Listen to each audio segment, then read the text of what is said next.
I will start the recording. All right, let's do this. So, all right, welcome back everyone to another Crypto Vagabonds Q&A.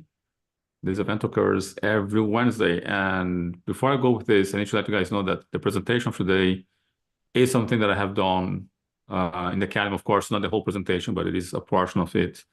And what I'm going to be doing is comparing, since we are about a recession, whatever, people talk about the recession, we're going to have a comparison between how is the proper way, what is the proper way to compare Bitcoin with the monetary system, right? You have so many different ways to measure the monetary system. So which measurement is the one that makes sense when comparing Bitcoin with the monetary system? So that's what we're going to be doing today. So let's get into that.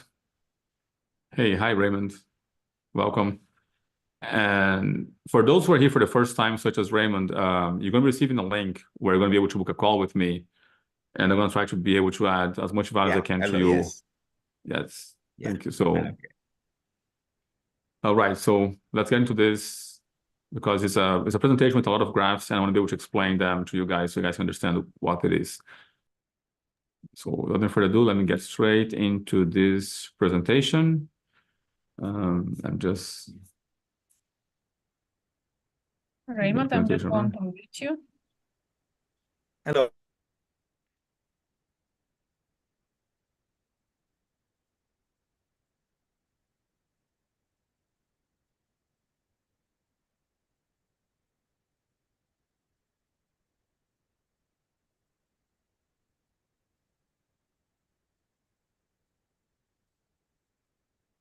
I don't want that.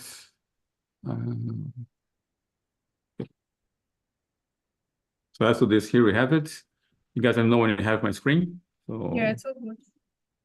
okay, so today's topic is going to be a comparison between the Bitcoin and the money supply, like how to properly compare this digital version of gold and the money supply. Now, before we jump into this presentation, I need to make a disclaimer, which is nothing that you produce anywhere is to be considered financial tax or legal advice.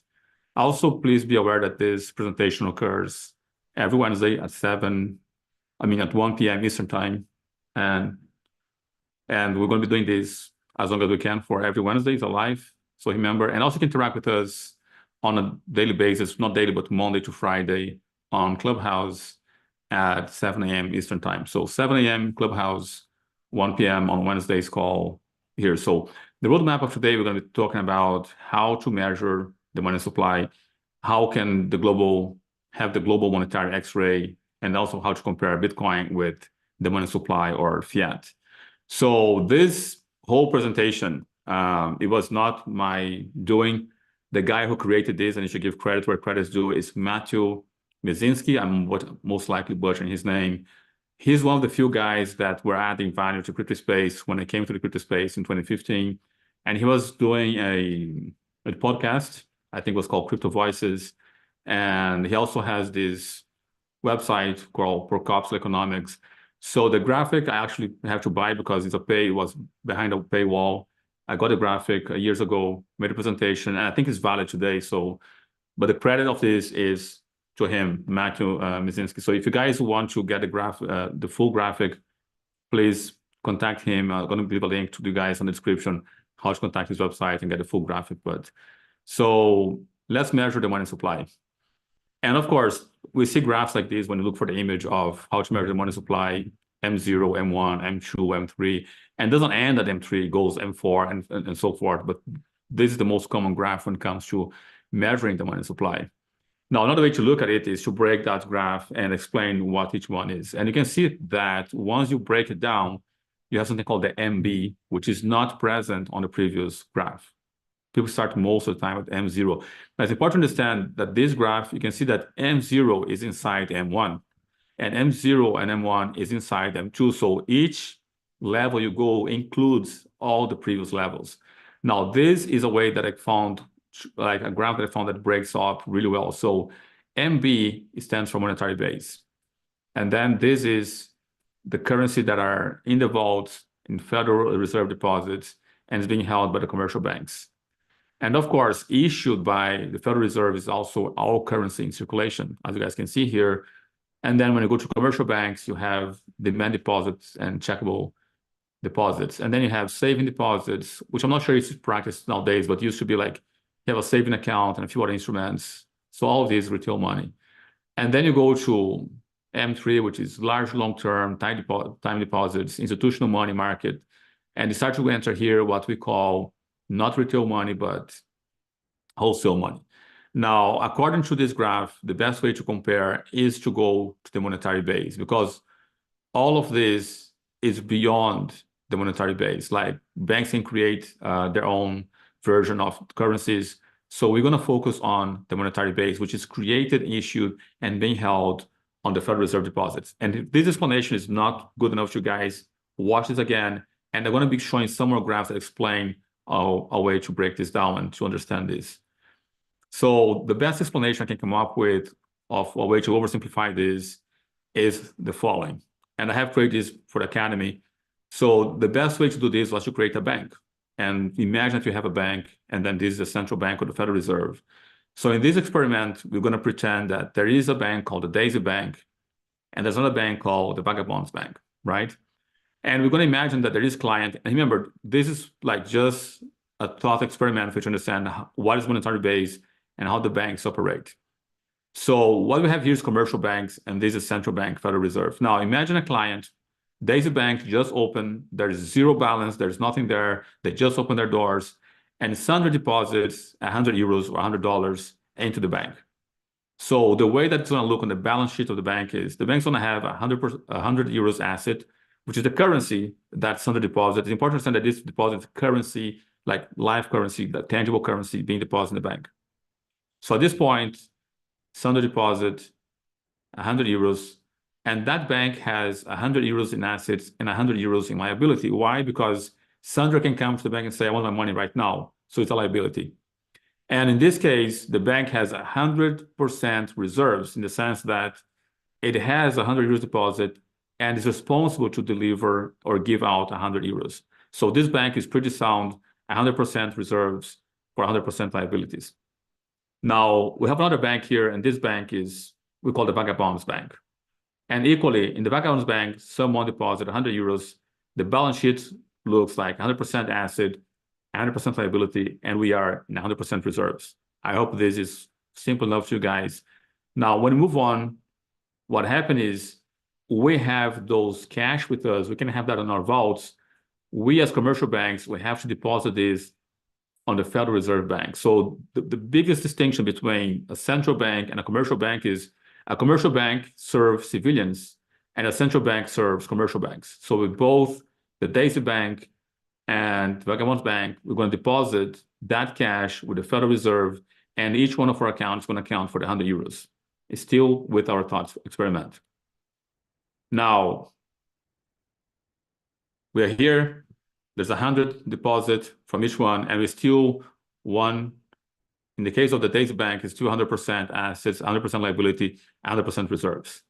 Now let's imagine someone called Magnus comes to the Vagabonds Bank and asks for a loan of 400 euros.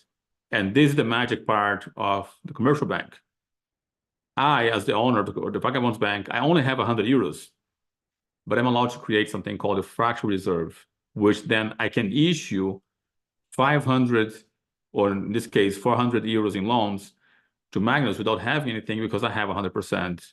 I have 100 euros in reserves, so I can create 4 times that. So it's like 400. So now what I have is I still have 100% asset, which is what was deposited in my bank previously. But now I create a liability of 400 as a loan that I gave that to Magnus, and I have to, he's either going to have to pay, we're going to have to pay that. So there's a liability of 500 euros, and then my reserve is 20%. So in a 20% reserve, that's what's possible to be done. Now, I have more liabilities than I have assets. In theory, I'm bankrupt.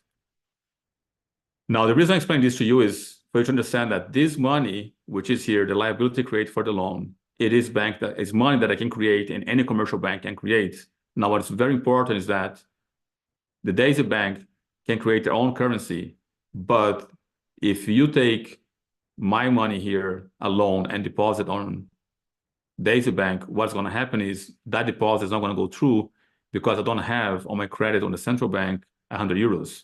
So if someone comes here and tries to deposit this into another commercial bank, I am bankrupt because I don't have enough reserves. And because I don't have enough reserves and the money I create is considered fake money, that's why we're going to compare Bitcoin, which is a real asset, with the only thing on the financial system that can be considered another asset, which is the monetary base. So we're going to go back to MB. And I'm going to go back to the graph to explain to you guys what I mean by this.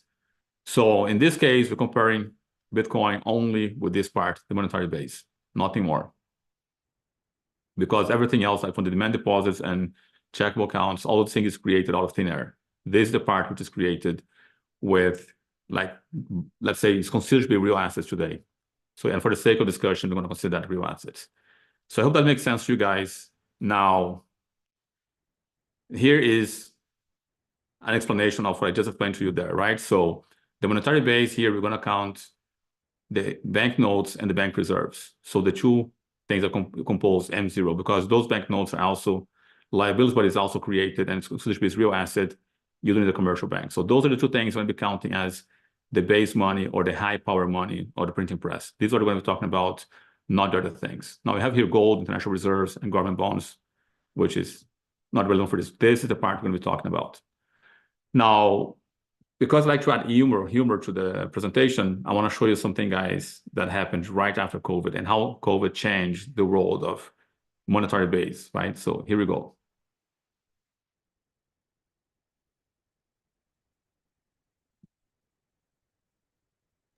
There is no sound, Boof.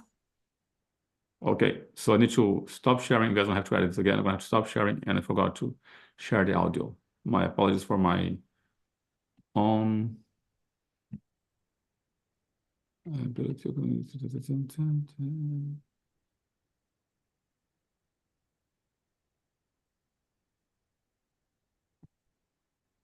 Something's popping up here. I don't need that. I don't need that. Let me share the screen now and go back to the presentation.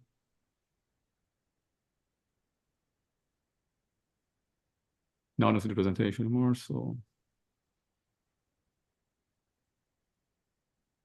Caramba, something's happening here.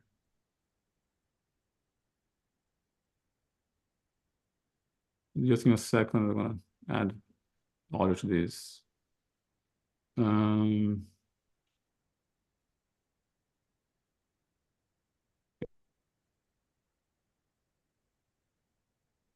so we can do this now. Okay, optimize for sound. Okay, got it, I think.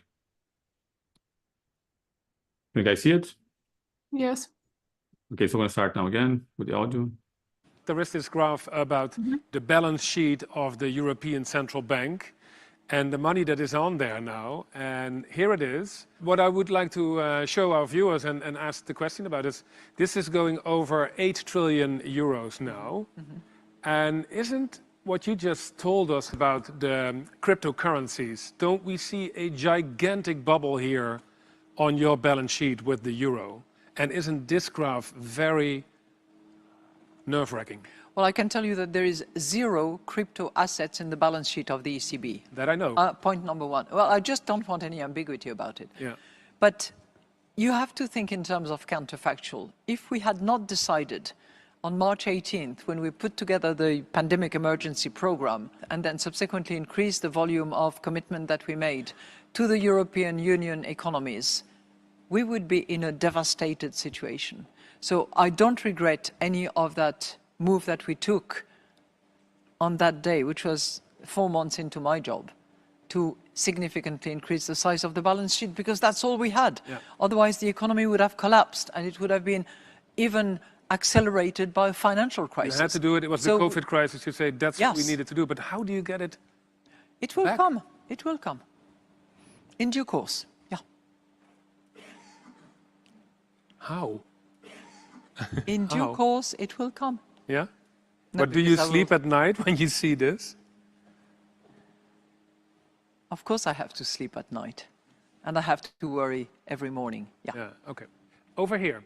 I was wondering, do you own any cryptos yourself? No, I don't, because I want to practice what I preach. And then I know how it obviously works, and I actually have a son who invested in cryptos. Yes. So I follow very carefully And what have you taken away from that? that I would not put my finger in there. And he didn't listen to your advice? No, No. he's a free man. He is, yeah. Did he lose a lot? He wouldn't tell me.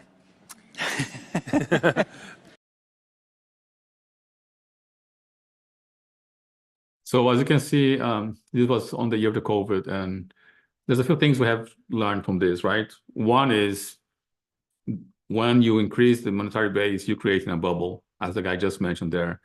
And you can see also have no plans of lowering the monetary base. The monetary base is never going to stop growing. And like you said, that's all they got. That's the only trick they got. They don't know anything else besides increasing the monetary base. And you can see here, crisis after crisis in this next graph, they do increase the monetary base. Now, it's important to understand here, like in 1971, Nixon depegged the dollar from gold. While the US dollar was pegged from gold, and even here it's actually abused that pegging, you can see here was the monetary base was literally invisible compared to what is now, right? And this again is monetary basis, not just of the US, but it's the main currencies in the world, like here. And then the gray is all other currencies. So you have the American dollar, you have the Japanese euro, the Chinese, the Japanese, the euro, and the British pound in the colors, and then you have the remaining fiat in gray, right? You can see that the main currencies make for most of the monetary base. But you can see that all of this was pretty much invisible until it became fiat, freestyle. We can print as much as we can. There's nothing to limit us. And you can see that time after time, each crisis, it goes up. Each situation, it goes up. And of course, in COVID, you can see here how it went up tremendously. So there's no way that they can promise to lower this, and we believe them, right? Now, this is another part of the graph that I find really incredible. It shows the relative size of the monetary base, all in dollar equivalents. And of course, it doesn't fit all the countries, but in the world, it fits most of them. You can see here that the Eurozone has most currency, and then the second one is the United States of America with 6.13 trillion. Of course, this graph is outdated for the past 2 years, but it's still pretty relevant. Not much has changed except for like exceedingly more cash being created. And you see Japan there on top, China, United Kingdom, how those count for about 20% of the parity will be here. And then you have Switzerland and some other countries with much less monetary base, but those countries make most of the monetary base on the planet. Another way to look at that is to compare population, fiat base, and a global economy, right? And again, here, top 5. And you can see here, the top 5 accounts for most of it. And then you only have this black here, which is the rest of the world in terms of fiat monetary base. Now, in terms of contribution for the global economy, the 5 top also have the biggest share. This is the amount of contribution from the top 5 and then the rest of the world with 36 trillion. So you can see here, 68 trillion for the top 5 and 36 trillion in terms of contribution by the other ones, which is not that significant. And here the same. So you can see how much they represent in terms of population and the rest of the world. So the top 5, if you would put this in this exact amount of human beings, that would be the proportion, right? Now you can also look this in a map, how well distributed it is on the planet. And you can see here, United States and Alaska is just one country. And then you can see here the Eurozone, a few countries using the euro. And then you have China and you have Japan as the main ones. And then you see like lighter tones of currency. And of course, here I think they only put something that can still be expressed in trillions, like 0.0 trillion. Anything below that remains white. Now, another way to look at this is another graph that I really like, which is how much we are in a digital world. Here in this graph, you can see how much of money is actually digital. And the black line here is currency that exists physically, that you can actually touch, right? Reserves and supreme foreign paper coins. Now, you can see here retail money, and you can see the wholesale money, and you can see that 31% of the world's money is actually physical. The rest just exists digitally. That is to be a lot more, of course, and then it starts to collapse as countries start to fade away from holding any physical gold. Also, they start to print less money and go to the credit card money, and most of the money exists digitally, just ledgers on some hardware. And in this chart, we can see native currency units, right? So this is not converted to dollars, it's just the actual unit of the currency. So you can see here, Rand, which is on the trillions because the currency doesn't have much value. And then you see Vietnam, Indonesia, and then you see Japan is here. Japan has been printing a lot and devaluating the currency. And then, of course, you see countries here like with more sound economics, such as New Zealand, with much less. You see Canada, United Arab Emirates, which is very tiny, but those countries, these are the units of their own currency, not converted to dollars. Now, another way to look at this is the per capita, the snapshot of the monetary base when in per capita. And you can see here the amount of physical cash, 9.2 trillion, which is about a little bit over $1,000. So if everyone would be carrying their money with them without any bank accounts, each human being on the planet would have about north of $1,000. And that's why people say if you take your money out of the bank, you collapse the system, because if each human being just withdraw 1,000, the bank would collapse and be zero balance because there's no physical cash. And then you have the bank reserves, which is 21 trillion. And then you have something beyond the physical, but it's still, those are the reserves. And then how much of the monetary base? So there's $3,800 per human being on the planet in terms of monetary base. Another one that I find beautiful is this one, is the GDP per capita. And this is a comparison here. So you can see Norway in black is the GDP per capita, and in light color here is the basic money per capita in the comparison, right? You can see here, Norway has a huge GDP and a very small per capita. When you go to Switzerland, it's pretty much balanced, equal. And then you can have Qatar, which is a lot of production and little monetary base. And you can see all the other countries here that are below that. And you have here places like Pakistan, which is the inverted ratio. You can see here like some productivity, little monetary base. And you have a country here such as the US. The US is the only country that seems to be like Switzerland balanced, but pending to the other side. So we can see here the US is 45.300, and then actual GDP is 39. So it's not very well balanced in terms of there's monetary base and there is the GDP in the US. Another graph that I was really shocking when I saw it on this whole presentation was this one. And I want to pay attention to the yellow line. Now, what the yellow line shows is the amount of gold reserves in central banks, right, in relation to the monetary supply. So you can see here that at one point in the 80s, it was 100%. The monetary base was equal to gold. And then, of course, it started to really go down and came back up. But today is 6% in comparison of how much gold is there versus how much monetary base is there. I think this is very alarming. At least for me, it was like, wow, really, to know there's only this amount of gold for all the money that's in circulation. So when people say to you like, oh, is all my money is backed by gold? No, it hasn't been like that for a very long time. And another graph that I like is this one here.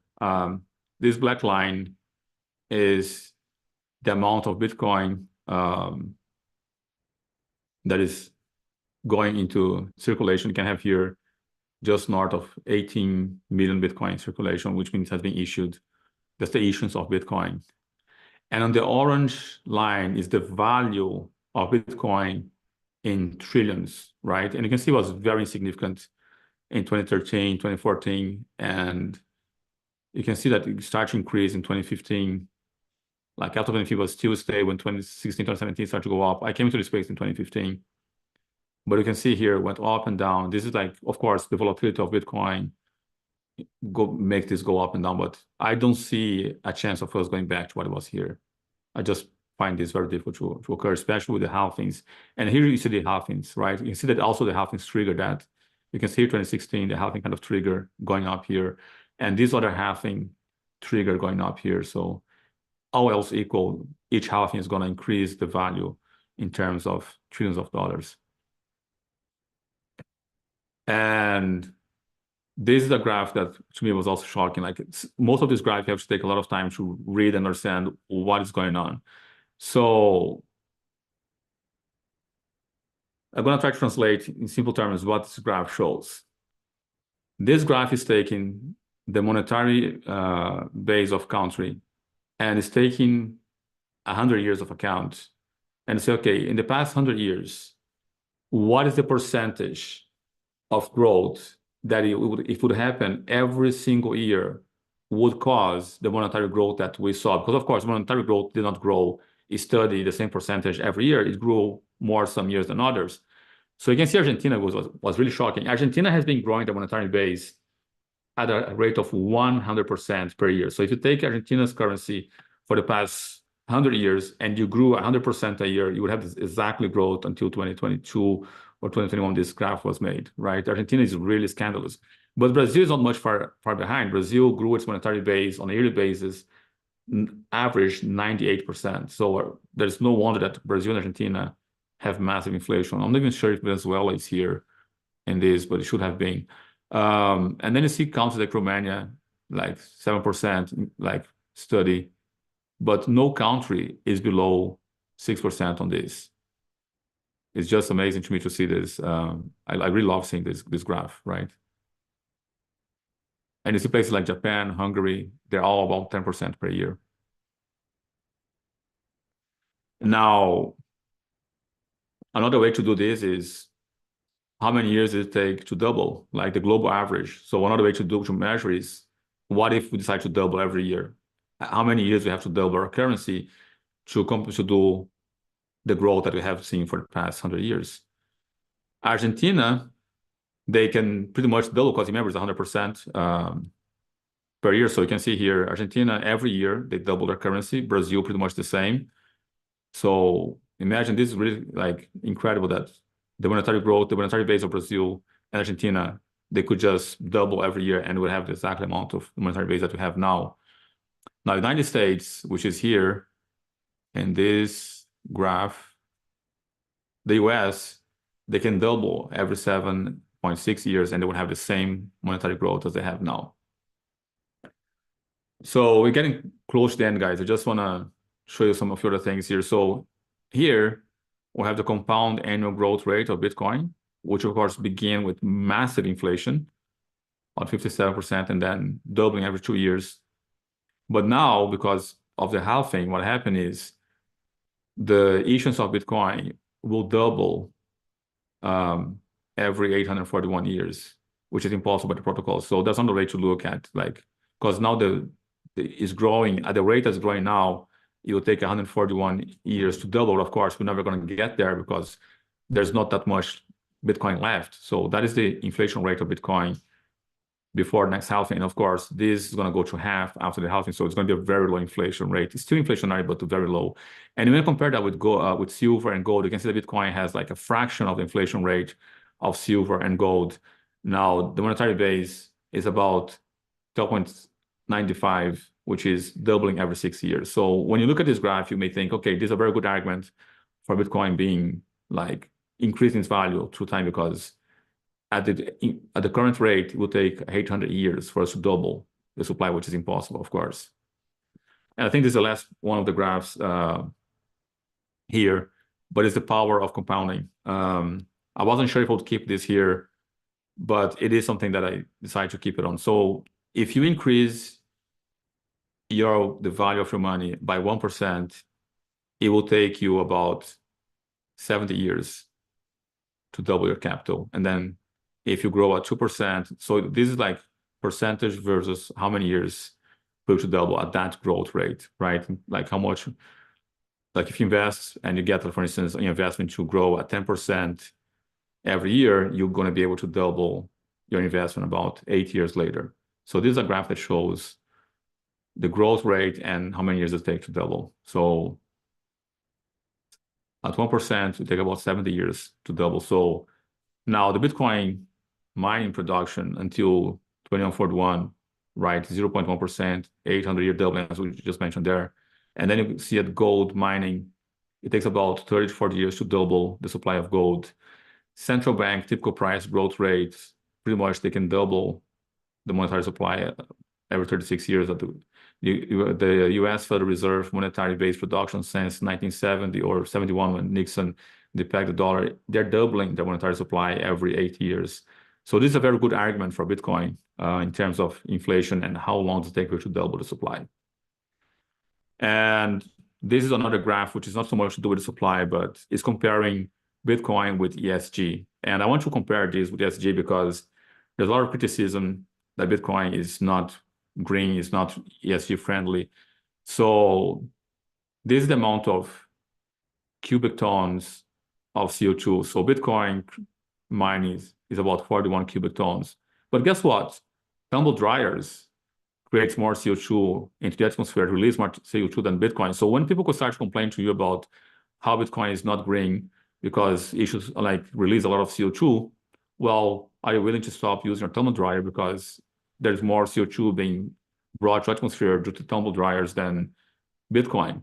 Data centers, Google, and the internet is 100 compared to 41 from Bitcoin. The gold industry, like people who wear jewelry or have golden rings, well, the gold industry releases 123 metric tons of CO2. And again, Bitcoin is the least one here. The aviation industry is almost 2,000. Marine transport sector, which everything we have in our house comes through shipping, is also here at 1,500.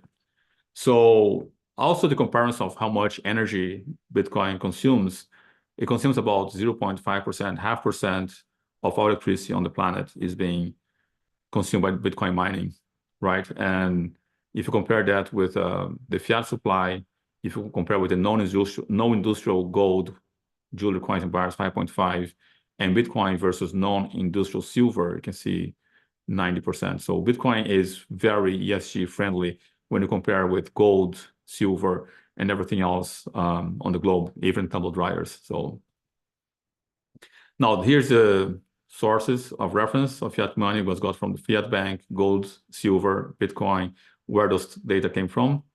And if you want to get the full presentation, which has a lot more graphs than this one, please do go to Procopus Economics and you may be able to get this. So with this, I'll stop my presentation, have you guys asking questions. This one I think was the longest presentation I ever did, and I hope I added value to you guys. I think this is a better comparison, the better way that I've seen to compare Bitcoin with the monetary supply than anyone else could come up with. So is it for you guys? I hope I add value. So let me know your thoughts.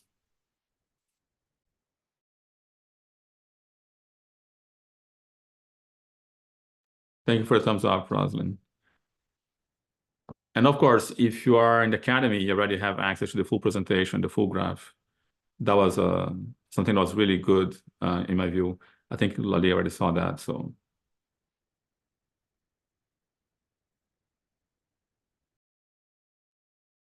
Hi, Bert.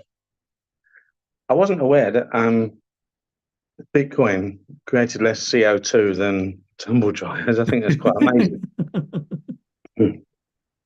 yeah.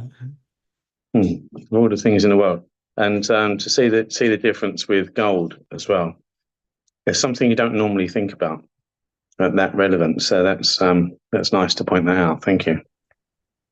Oh, thank you. There's a lot more in that graph. I really try to save the ones that I thought would be like most valuable to you guys.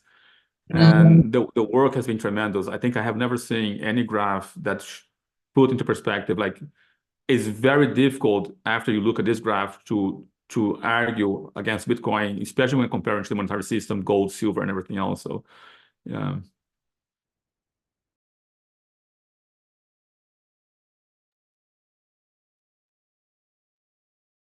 Question, Cora. So I want to give an example to you, and then you can make a note of that. So the fiat system, they have to create ATMs that we all use. They have to create machines that process payments that we all use. But the central banks have to print currency as well. They have to keep their database. They have to build the infrastructure. They have to create vaults. They have to maintain the electricity power of that vault, alarm systems, and so on. All of that consumes energy. They have to create a staff. And of course, I think here they don't count on commuting to work, like people having to go to work, right? Now, another thing that I want to say, since you talk about how the traditional system does issue CO2, they also have to transport gold from time to time. Like when reserves need to be transported from central bank to central bank, they have to make the transportation of that gold and maintain that system. But one thing that I think is important to illustrate here, Bitcoin mining, most miners that I know, they have containers that are movable. Because in order for instance, to supply electricity for a central bank or commercial bank, you have to have the grid producing these currency, and this currency, literally currency, but electrical currency, in another location and transmit that energy via wires to serve a bank in a very distant location where the bank is not, you cannot pick up the bank and move, right? The bank is stuck where it is, and the source of electricity, it is stuck wherever it is until you find another source. Bitcoin is because most of the miners use movable mining. Bitcoiners can go to the source of electricity. One thing that this graph doesn't show is 70% of Bitcoin mining is done with alternative energy that has nowhere to go. Because you have to understand that all the energy that is produced, not all is consumed. So the best example I can give to you, for instance, I have lived in a van for many years, and what I do is I take my van, I see how much electricity I consume, I extrapolate that maximum electricity that I'm going to consume, and then I extrapolate to make sure that I'm always producing that amount of electricity without sun, like with a very low sun. So like I create something that can create 5 times more electricity than what I consume, which means in the summer, for instance, I can really distribute electricity for everyone because I'm producing more. The electrical system does the same thing. They produce a lot more electricity than they need, because what happens if an industry starts to consume more electricity, they need to have electricity available. When everyone turns on their lights at night, that electricity is available. So the electrical system has to produce more electricity than what you consume, which means they have a lot of surplus. Bitcoin mining, even though it takes 0.5% of the electricity, is using electricity that is being produced as surplus. Because what happens if I'm producing too much electricity and don't have anyone to buy the electricity from me, I'm going to be selling the electricity very cheap. So Bitcoin mining has to occur with very cheap electricity. And to get cheap electricity, you have to find people that are producing too much electricity and have no one else to buy. So that's one other thing that's not included here. But that's how the banking system consumes electricity. They need to have the infrastructure, build alarm system, safe, and all also require issue money. And one example, for instance, the Central Bank of Argentina, they cannot print their own currency. They don't have the printers. They have to print in Europe. So that money gets printed in Europe, loaded in the container. I think it was last year, I think it was like 5 containers filled with Argentinian pesos. And then it has to be transported across the Atlantic on cargo ships and then brought into the safety vaults of the central bank in Argentina. And then they decide how to distribute that to the population. So that's one other way. For instance, I think also Costa Rica doesn't issue their own currency. I think Canada prints to them and has to be transported to Costa Rica. So there are several countries that, even though they have central banks, it doesn't mean they have the printers. It's printed in another country. Most people in Argentina have no idea that the printing machine for the Argentinian peso is in Europe. And the reason why is another fun fact. The reason why the printing of Argentinian pesos is in Europe is because Argentina prints so much money that the printing ran out of money. Meaning whatever they printed was worth less. They couldn't buy enough ink and paper with the money that they printed. The money they printed was worth less than the cost of printing. So they have to delegate that to Europe. That's how they lost the power to print money.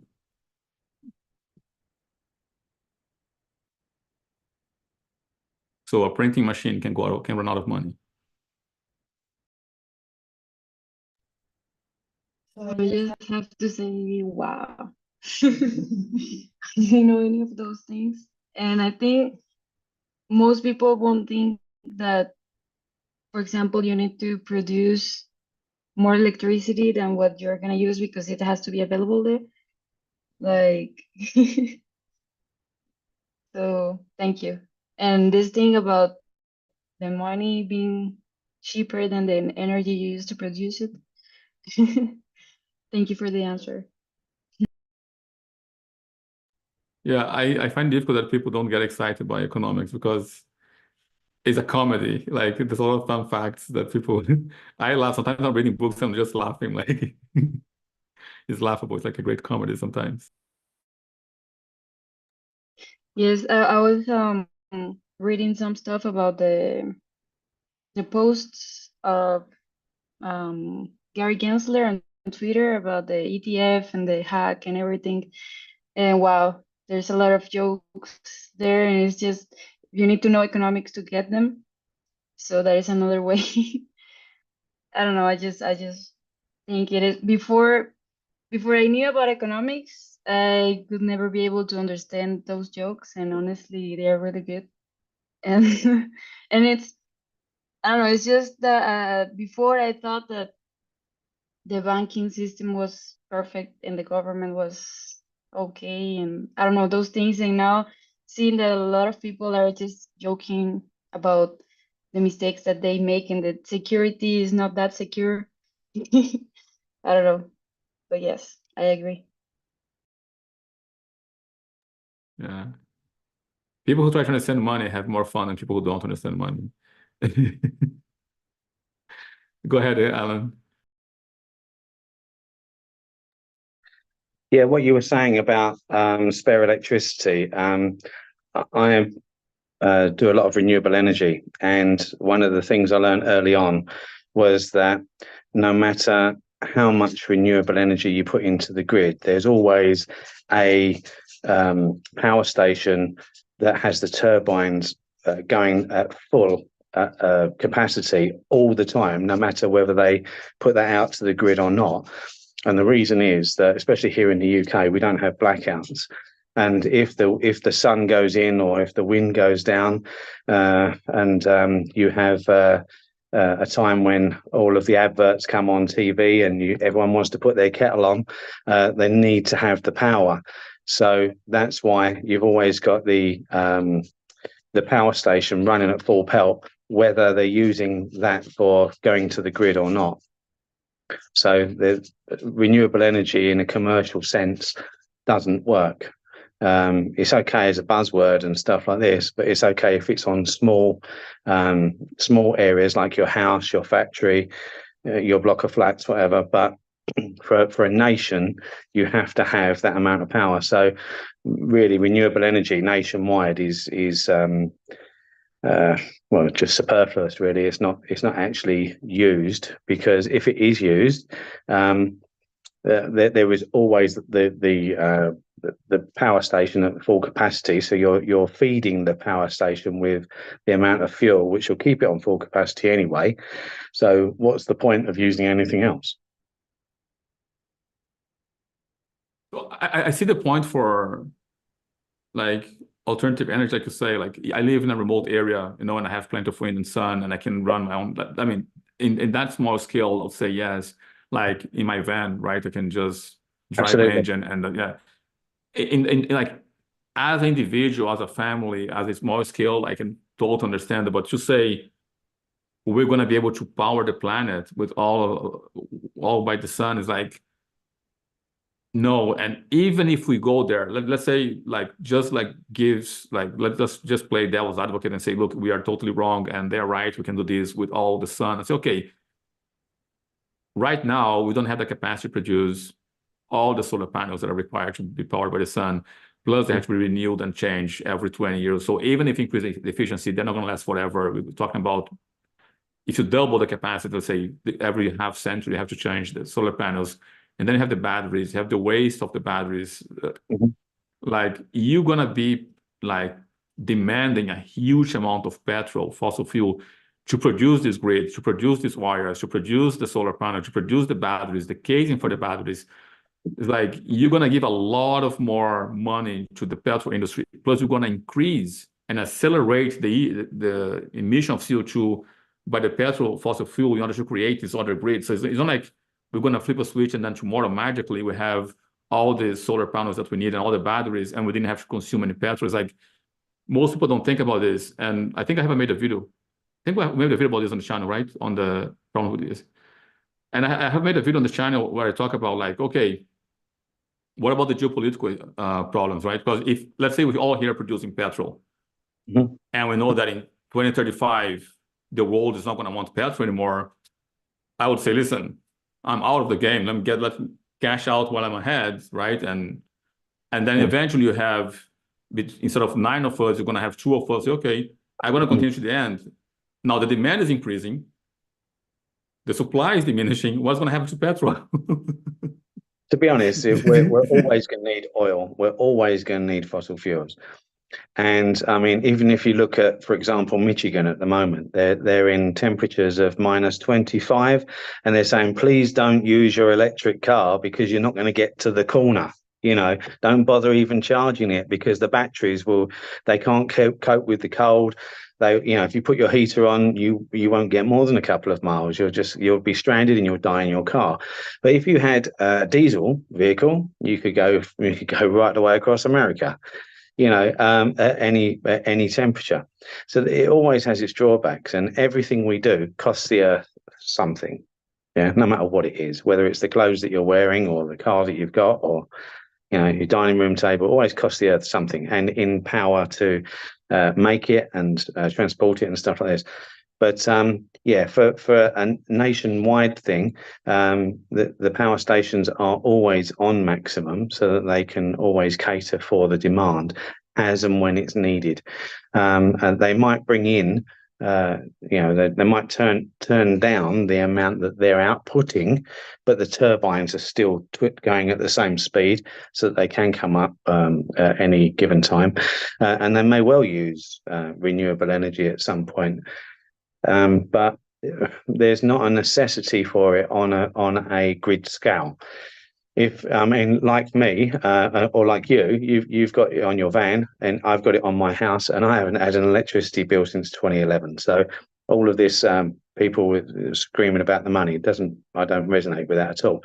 But for a small scale, renewable energy works. Large scale, it doesn't, because you have businesses that want to make money, pay shareholders and stuff like that. That takes everything away from what you're gaining. But I also think you need to save people's life. Like, if the winter is tougher than what we predicted, right? And the molecule is not there and you have the grid there, what are you going to do? You need that backup, otherwise people are going to die in hospitals and so on, because the sun is not reliable. No. I mean, the clouds can block the sun, and there's so many things that can go wrong. So, another thing I want to say. Go ahead. If there was a cable system around the world, so that where it's sunny in some countries, they were giving to countries that are in the dark, that would in some ways help. Sometimes it would completely power a nation, other times it wouldn't. But the world is so volatile, people don't get on. And even if there was this lovely network which miraculously appeared tomorrow and worked wonderfully, there's always going to be an arse somewhere who's going to say, I want this, or I'm going to turn it off. Yes. There's always that. So there's never going to be harmony. So really, from a small scale, look out for yourselves and make sure, like yourself, that you have enough power, no matter what these political idiots do. But one thing I want to say, look, I think I also made a bit about this. Fossil fuel petrol is the greenest of all energies. Mm-hmm. If you're going to say what? Say, well, what did we have before petrol? Fish? You have to take a salmon, dry the salmon, bring the salmon to the house, light the salmon, to be able to read with the flame of the salmon. Imagine the smoke and all the population of salmon. And then besides that, we have what? Birds that we could dry the bird, shove a wick into the bird's throat, and then light the bird, burning feathers and reading. Not to mention whales. Like, petrol saved the whales, didn't it? Petrol saved the whale. So all this environmentalist talking about green energy, like, what do you want us to do? Okay, we start with petrol. Should we go back and find whales? I mean, any environmentalists, if they would look at petrol when it was discovered, they would call that the greenest of all energies. We almost annihilate the population of whales on the planet for the sake of some oil. Like oil. And today the whales are being able to still exist. Like, there will be no whales on the planet, or birds or salmon, if it wasn't for petrol. I mean, to me, it's the greenest of all energy if you look in historical context.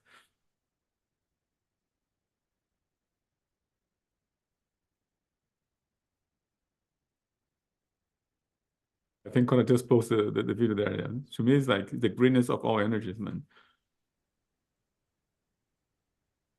And petrol and oil is always used to make renewable energy equipment anyway.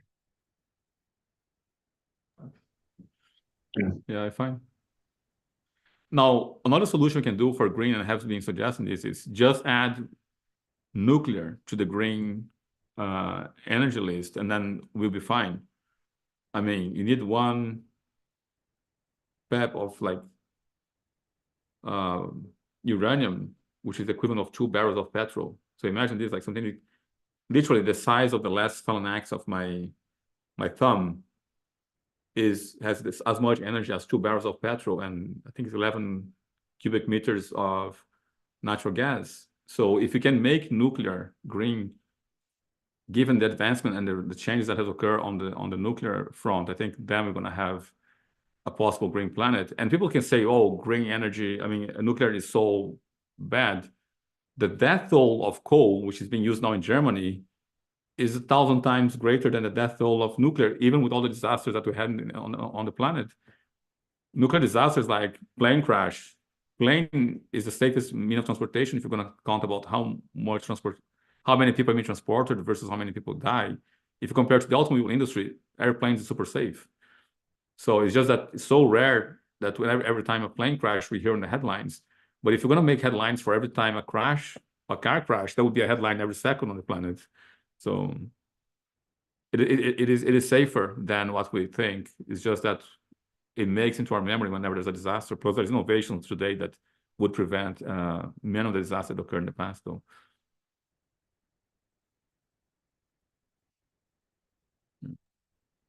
We just need to find a way to get rid of the nuclear waste or to recycle it. The technology today allows you to use the nuclear waste. The new plants, they don't need new uranium. They can actually, like all the waste, I actually put a video on this, all the waste There is a of link. nuclear. Sorry, Yeah. for already the link. Pretty sure, idea, all the nuclear waste in America, with the new technology of power plants, it can power the US for the next 100 years, just with the waste alone. You don't have to like mine new uranium and start from zero. So the new technology advancements on uranium nuclear plants enables us to use the radiation, which is still on the waste. And imagine how much more innovation would occur. I think of nuclear the same way I think of the light bulb. The first light bulb uses as much electricity as your house right now, Alan. The very first light bulb had a room, right, which was the battery to power this one light bulb. Today, the batteries became more efficient. LED consumed like a fraction. I think the same thing will happen with nuclear. The more we work at it, the more we persist in using it, we're going to find different ways to get rid of the waste, make more efficient, and add safety to this. I really betting on the humanity waking up for the potential of nuclear and not to get scared with the disaster that occurred previously. We did the same thing with electricity. I mean, electricity killed so many people in the beginning. It was disastrous. People want to go back to the burning oil because electricity was too dangerous. And eventually, because we continue to operate, electricity became much more safe than burning candles or oil. Like how many houses get burned because of someone forgot a candle versus how many houses get burned by an electrical accident. So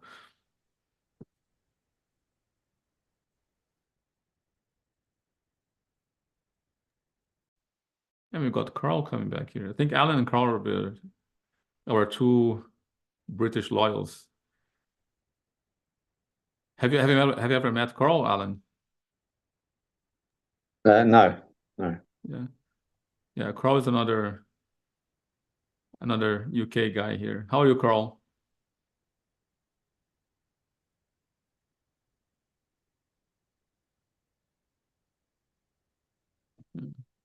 I think he's unable to speak. Go ahead, Carl. Go ahead. Is it me or him muting himself? No, he muted himself. I think he's having some appointments in this hour. He told me last time. That's why he's joining. Oh, yes. I'm sure we'll meet up again on another. Carl is from the US, not from UK. Did I get you wrong, Carl?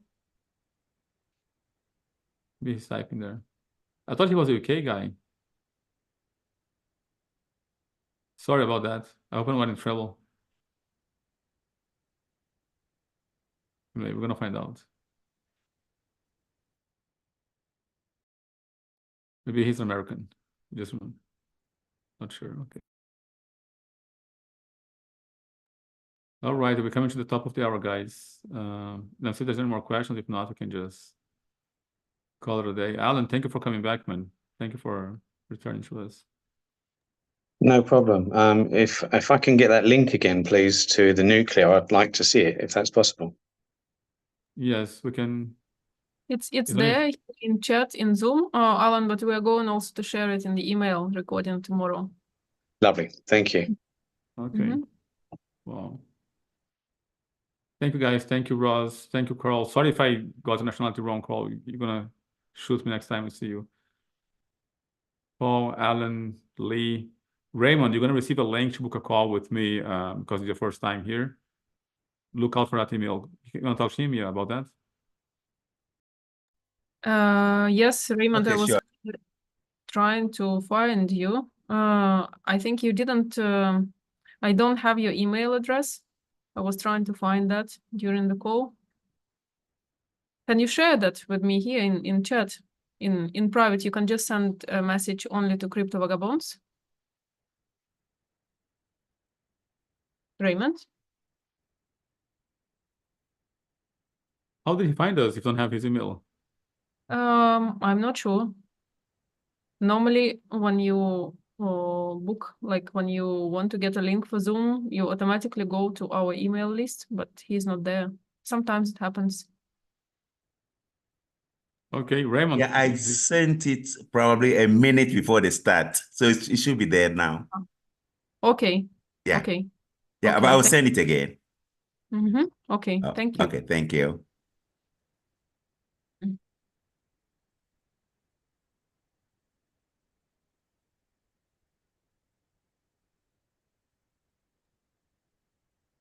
My phone is dying, so I've got to go now. Okay. See you next Thank week. you. See you guys next Wednesday. Have a good week. Thank you, guys. See you. Appreciate See you you. all. See you. Bye. Bye. Sorry. I Bye, missed Carl. everything. Oh my God. Damn.